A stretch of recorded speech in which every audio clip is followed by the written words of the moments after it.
Assalamualaikum warahmatullahi wabarakatuh. Terima kasih untuk kalian yang sudah mengklik video ini.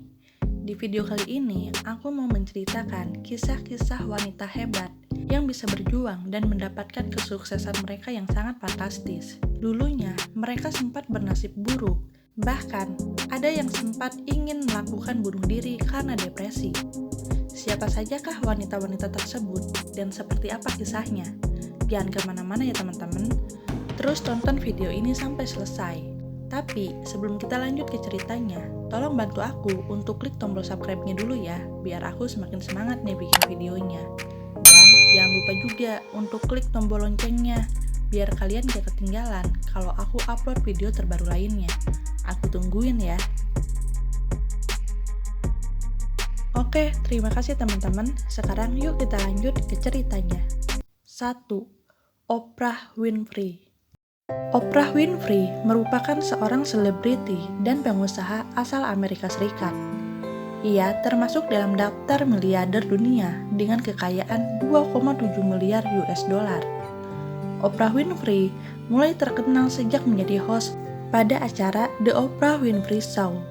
Acara tersebut dimulai sejak tanggal 8 September 1986 sampai 25 Mei 2011. Sejak membawakan acara tersebut, Oprah Winfrey pun mendapatkan banyak penghargaan. Oprah Winfrey membuktikan bahwa wanita kulit hitam bisa bangkit dari kemiskinan dan keterpurukannya. Ya, siapa sangka di balik kesuksesannya sekarang, ternyata ia memiliki kisah kelam di masa lalunya. Oprah Winfrey lahir di Kosciuszko, Mississippi pada tanggal 29 Januari 1954. Ia terlahir dari keluarga miskin dan keluarga yang tidak harmonis. Orang tuanya selalu bertengkar hingga akhirnya memutuskan untuk bercerai. Setelah perceraian orang tuanya, Oprah Winfrey tinggal bersama neneknya di sebuah peternakan dengan keadaan yang sangat memprihatinkan. Tapi dengan keadaan yang serba kekurangan, Oprah kecil sudah terlihat bakatnya. Ia sudah bisa membaca sejak usia 3 tahun. Oprah tinggal bersama neneknya hingga usia 6 tahun. Kemudian, Oprah pun tinggal bersama ibunya dan ayah tirinya. Karena saat itu sang ibu sudah menikah lagi. Namun, kemiskinan dan keterpurukan tidak juga membaik saat Oprah tinggal dengan ibunya. Ibunya yang bekerja sebagai asisten rumah tangga tak memiliki waktu untuk memperhatikan Oprah. Tapi, sekali lagi, dalam kondisi serba sulit, Oprah tak kehilangan kepintarannya. Ia mendapatkan akselerasi sebanyak 2 kali saat duduk di bangku sekolah dasar. Tapi ternyata kejadian buruk terus menghantui Oprah pada saat itu. Pada saat usianya 13 tahun, Oprah diperkosa oleh sepupu ibunya sendiri beserta teman-temannya berulang-ulang kali. Akibat dari pemerkosaan itu, Oprah pun hamil dan ia harus melahirkan di usianya yang baru berusia 14 tahun. Namun pada saat itu, Oprah harus melahirkan secara prematur, dan bayinya hanya bisa bertahan selama 2 minggu saja. Tak sanggup menahan kesedihan atas apa yang dialaminya, Oprah pun kabur dari rumah ibunya. Ia pun akhirnya tinggal bersama ayahnya. Saat bersama ayahnya, kehidupan Oprah mulai berubah menjadi lebih baik. Didikan ayahnya yang keras membuat Oprah selalu belajar dengan giat. Dia selalu rutin membaca buku dan meringkasnya. Bahkan, sang ayah tak mau mengambil rapor Oprah apabila nilainya tidak A. Dengan didikan seperti itu, Oprah yang memang sudah pintar, mulai menunjukkan prestasinya. Saat SMA, ia terpilih menjadi perwakilan sekolah untuk datang ke Gedung Putih. Di sana, ia mendapatkan beasiswa untuk melanjutkan kuliah. Selain prestasi yang menjanjikan, karir Oprah pun sudah dimulai sejak usianya 17 tahun.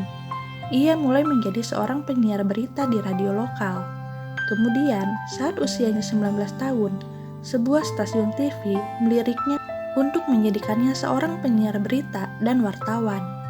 Dari sanalah karir Oprah dimulai hingga akhirnya ia bisa memiliki acara sendiri, The Oprah Winfrey Show, yang menjadikannya seterkenal sekarang. Setelah sukses, Oprah tak melupakan masa lalunya. Ia bertekad untuk membantu orang-orang yang membutuhkan. Oprah dikenal memiliki jiwa sosial yang tinggi.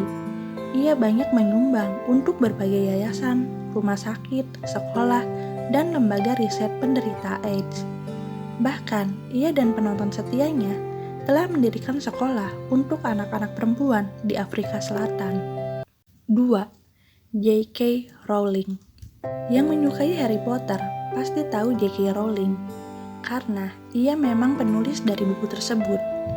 Dari Harry Potter mengantarkan J.K. Rowling menjadi salah satu penulis buku terkaya.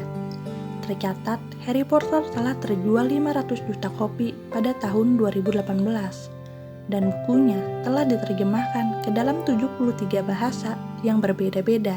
Bahkan, Harry Potter pun diangkat menjadi sebuah film yang menjadikannya sebagai film terpopuler dan legendaris.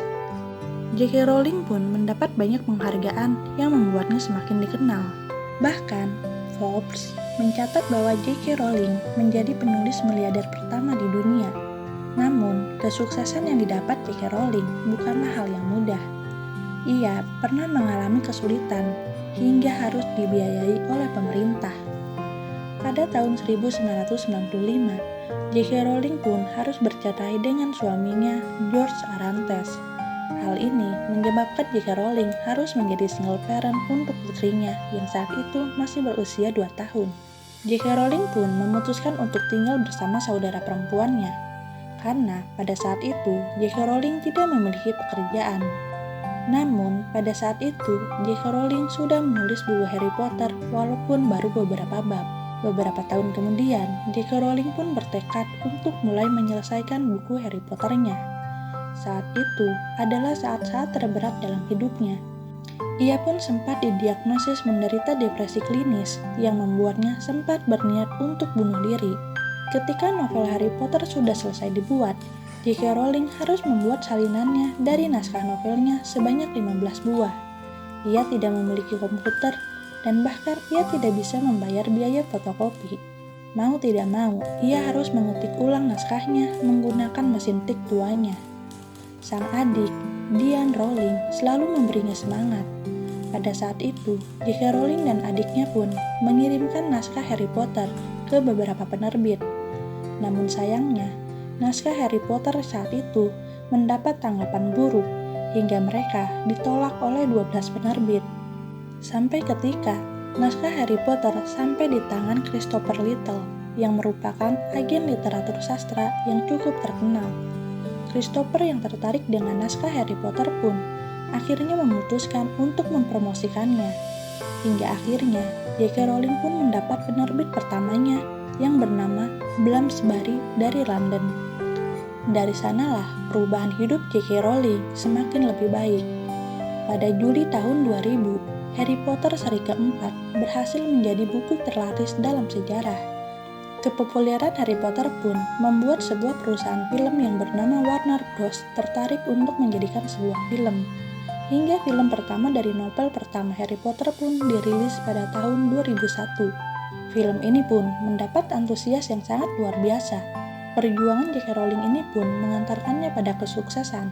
Kekayaannya pun diperkirakan mencapai 820 juta euro. 3. Whitney Wolfe Herd. Apakah kalian pernah mendengar Whitney Wolfe Herd? Atau mungkin kalian pernah mendengar aplikasi kencan online seperti Tinder, Bumble, atau Badoo? Ketiga aplikasi kencan online tersebut adalah aplikasi yang didesain oleh Wolfe, seorang wanita yang telah meraih kesuksesan di usianya yang masih sangat muda berkat aplikasi yang dibuatnya. Forbes menobatkan Wolfe sebagai wanita paling berpengaruh di bawah usia 30 tahun pada tahun 2017 dan 2018. Bahkan, ia menjadi wanita ke-72 yang terkaya di Amerika Serikat dengan kekayaan sekitar 290 juta US dollar. Pada tahun 2014, Wolfe mendesain sebuah aplikasi kencan online yang bernama Bumble. Aplikasi itu sukses diunduh sebanyak 500 juta pengguna. Nilai Bumble pun akhirnya terus meningkat hingga mencapai 3 miliar US dollar. Bumble diyakini sebagai aplikasi kencan online yang aman bagi wanita. Kesuksesannya sekarang bukan tanpa rintangan. Sebelum mendirikan Bumble, Wolfe merupakan co-founder dari aplikasi kencan online yang bernama Tinder. Tinder pun tidak kalah sukses dari Bumble.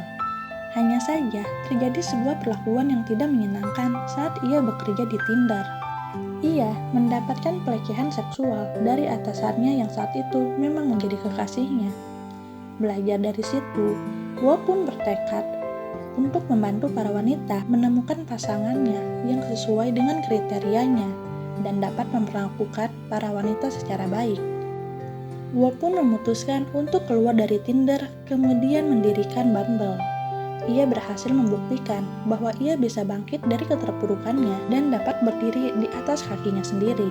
Nah, itu dia teman-teman, kisah-kisah sukses dari para wanita-wanita hebat. Ternyata, di balik kesuksesan mereka yang sekarang, mereka sempat mendapatkan kehidupan yang tidak baik. Tetapi, mereka terus berjuang dan tidak pantang menyerah. Semoga cerita kali ini dapat memberikan inspirasi bagi kita semuanya ya teman-teman, untuk tetap semangat dan tidak menyerah. Terima kasih untuk kalian yang sudah menonton video ini sampai selesai.